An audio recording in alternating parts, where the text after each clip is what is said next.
birthday, Mama.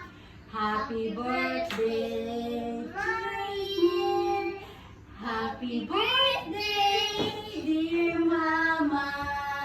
Happy birthday to you. Ay, di ba ako nag-wish? Ayan, happy birthday to me. Napakasimple lang po ng aming celebration. Ayan, i-ano na natin. Wait lang anak, itatago ko muna itong ating cake kasi mamaya ko dapat akong kakantahan. Kaya lang, inuna ko na muna. Itago ulit natin kasi mamaya kakantahan naman nila ako. Ngayon kasi kami lang ni Kinan dito.